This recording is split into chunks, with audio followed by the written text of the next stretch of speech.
मशहूर व्यंग्यकार हरिशंकर परसाई ने कहा है कि एक बार कचहरी की सीढ़ी चढ़ जाने के बाद सबसे बड़ा काम अपने ही वकील से अपनी खुद की रक्षा करना होता है।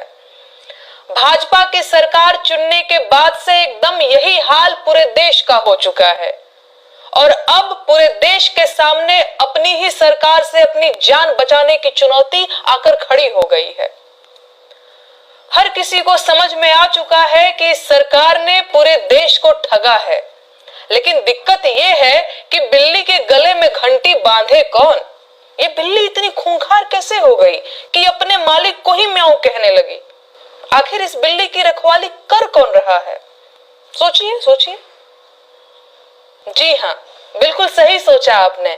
देश का गोदी मीडिया ही देश का असली गद्दार है और देशवासियों को पाकिस्तान, चीन और अपनी सरकार से ज्यादा गोदी मीडिया से सावधान रहने की जरूरत है। सरकार के शाही टुकड़ों पर पलने वाला ये गोदी मीडिया ही इस देश का असली कैंसर है। सरकार का नमक खाकर जनता से नमक हरामी करने वाला ये गोदी मीडिया ही है जो बड़ी से बड़ी ट्रेन दुर्घटनाओं और विमान दुर्घटना के लिए सरकार से एक सीधा सवाल तक नहीं पूछ पाता है और दुर्घटना की जिम्मेदारी तय करने की बजाय लीपापोती करने में जुट जाता है। हर जरूरी खबर को दबाने के लिए इसके पास फालतू खबरें हैं। विपक्ष का दबाव बढ़ रहा हो या जनता सवाल पूछने का मन बना रही हो तो माहौल बदलने की जिम्मेदारी गोदी मीडिया की है। वर्तमान सरकार में कोई हादसा हुआ हो तो पिछली सरकारों के हादसों को मुख्य खबर बना देना इसके लिए बाएं हाथ का खेल है।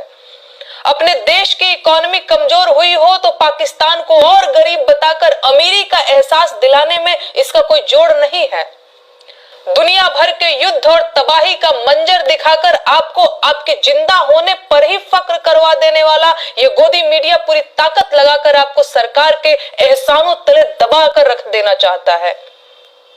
सरकार से सवाल पूछने वालों को स्टूडियो में बुलाकर हतोत्साहित करना हो या विपक्ष के नेताओं के साथ गाली गलौज करनी हो, इनके लिए कोई बड़ी बात नहीं है। मेन स्ट्रीम मीडिया को न सिर्फ ऊंची बोली लगाकर खरीदा गया है बल्कि पूरी बेहयाई से उसने खुद को नीलाम भी किया है और बदले में सरकार की फैलाई हर गंदगी को ढकने का काम किया है। भाजपा हिंदुओं और मुसलमानों को आपस में लड़वा भी रही है और अखंड भारत के निर्माण का शिगुफा भी छोड़ रही है, लेकिन एक भी गोदी पत्रकार ने आज तक किसी भाजपा नेता से इस कथनी करने के अंतर पर सवाल नहीं पूछा है। सरकार की बेहयाई और प्रधान